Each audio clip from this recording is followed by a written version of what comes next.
would Krillin be able to take out the S-Class? Also, would the rest of the Z fighters from early Dragon Ball Z, not including Goku, be able to make it into the S-Class themselves? Those are questions, believe it or not, I found pretty solid answers to, using like actual hard numbers. I'm not doing this whole, oh, this character is island level while this character is planetary level or whatever. I'm not going into a full power scaling rabbit hole here. There's actually a bonus chapter of the One Punch Man manga where Child Emperor invents something very similar to a scouter from Dragon Ball Z, meaning we have actual numerical data from the One Punch Man manga that we can compare against scouter data from Dragon Ball Z and figure out exactly how strong each Z fighter would be in the One Punch Man universe, and that way determine how well they would hold up against some of the upper echelon of the Hero Association, running through the A class all the way up to potentially the S class. And honestly, I was a little bit surprised myself at the end of researching all this, finding out exactly how strong the Z fighters would be in the One Punch Man universe. It's definitely going to be one you're going to enjoy, so let's get right into it. Well, the One Punch Man manga bonus chapter in question here is titled Numbers, and we open in Child Emperor's lab as he's working on some kind of mysterious mask with 8 eyes. He explains that this is his newest invention called the Okami mask. In his own words, this thing can scan the body for muscle mass and the development of nerves, balancing it out with your weight. It can determine the strength of your body. So this is something very important I have to point out at the top of this video. If you pay close attention, Child Emperor is pointing out here that this primarily measures the physical potential of each person it records. And you're going to see why this is a very important detail in a second. Well, Child Emperor goes on to scan everybody in the room, which includes some C-class heroes and some A-class heroes. First, he scans the C-class rank 89 hero Red Muffler. He served as the benchmark for the reading system, so his score was 100 points. He then goes on to scan a B-class hero named Darkness Blade, who got a score of 759 points. So as you can see, the jump from C to B-class hero is a big one, but it's an even bigger one when going up to A-class, because the next 2 heroes that he scans are both A-class heroes, one being Great Philosopher with 2442 points, and the second one being Stinger with 1600 points. Now, how we're going to be able to get a good idea of how to compare these numbers versus scouter numbers from Dragon Ball Z is paying attention to when he scans a regular Hero Association employee and a freaking bear. The employee gets 22 points and the bear gets 905 points. So out of all those numbers we just got, let's focus on 3 in particular. One being C-class hero Red Muffler, the second being the bear, and the third being the Hero Association employee. So if we jump over to the very beginning of the Dragon Ball Z anime, we see that the first thing that gets recorded on a scouter by Raditz is this old man holding a shotgun. His power level seems to be 5. Now, what if you took that old man holding a shotgun and placed him in the One Punch Man universe? Well, I think you can assume that a guy with a shotgun would be more powerful than a regular Hero Association employee, so a power level of 5 is clearly more than 22 points on the Okami mask scale.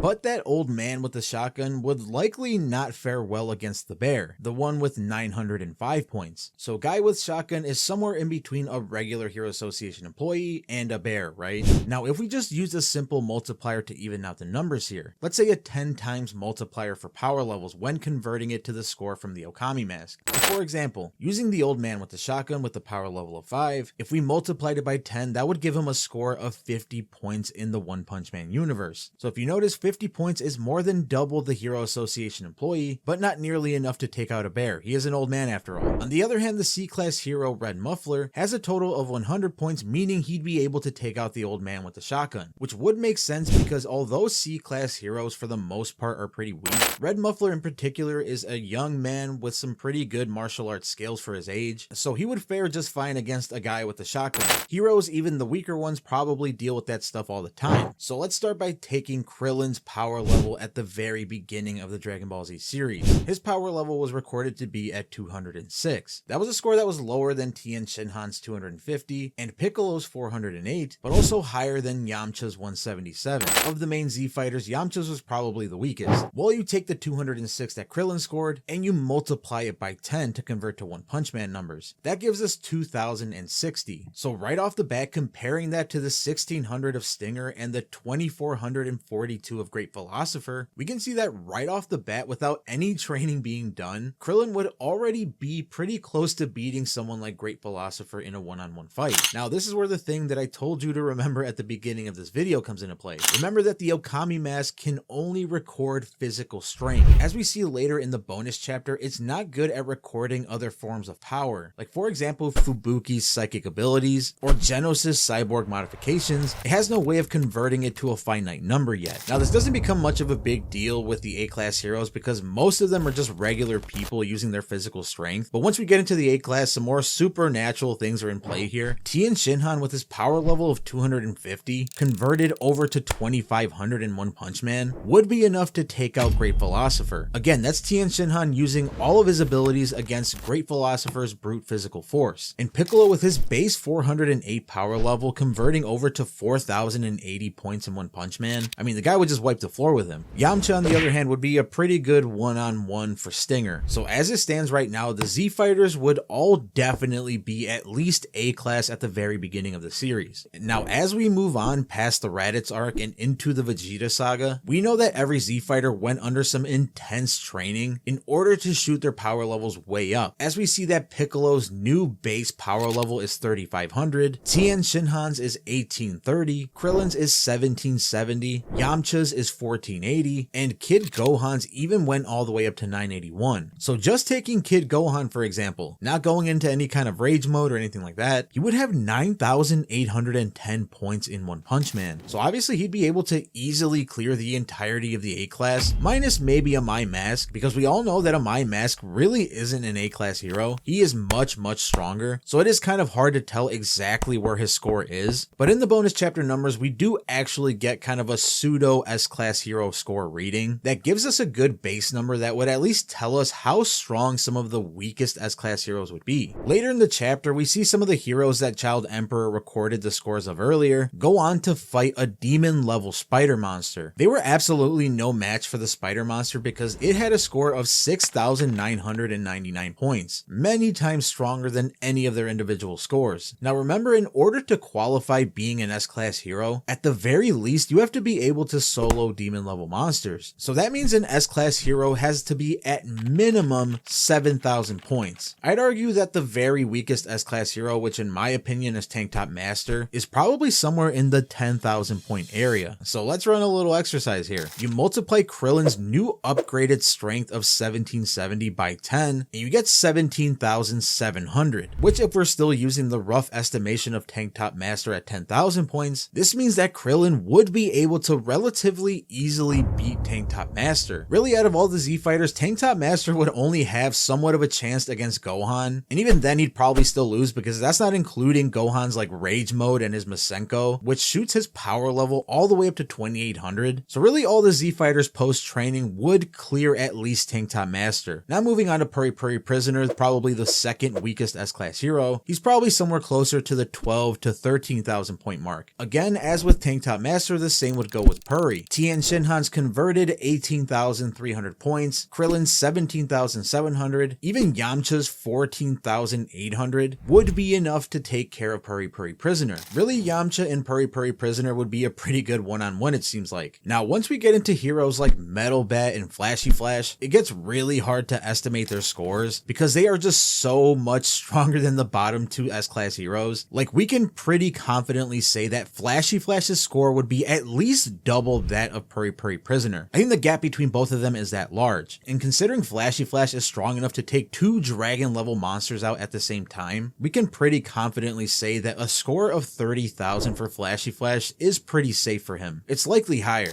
So comparing his score of 30,000 against the Z fighters, Flashy Flash would be able to easily clear every single one of them minus Piccolo. Piccolo's score of 3,500 converted over to 35,000 matches up just around to where Flashy Flash would be. So at this point post training, Krillin would be somewhere in the lower half of the S-class, still not strong enough to take on heroes like Flashy Flash or Metal Bat. Well, after this point in Dragon Ball Z, power levels really start to get out of hand, as Krillin, for example, at some point is in 10,000 plus power level territory, meaning he would at least at the very minimum convert to over 100,000 points in One Punch Man. I think I could safely assume that Krillin himself would be able to clear the majority of the S-class until he gets to the top 5, in particular against the likes of Blast and Tatsumaki. I still don't think that Krillin is near enough strong to take them out, and it would be very difficult to give those two characters a score in particular, because again, like I said, the Okami mask only reads physical strength, and that's honestly what makes it very hard to compare them against the S-class heroes, because even the likes of Puri Puri Prisoner and Tank Top Master Master, have been seen to show some kind of like supernatural power-ups or other sources of power that aren't just physical strength, and those things wouldn't be able to be measured by the Okami mask. Things like Tank Top Master's Tank Top Magic, and whatever the hell it is that Puri Puri Prisoner does to sprout wings and grow body hair really quick and stuff like that. Those are all supernatural abilities that can't be recorded. That being said, Krillin is certified C-class here, and honestly so would the rest of the Z fighters. Even Yamcha. That was kind of my biggest surprise out of all this.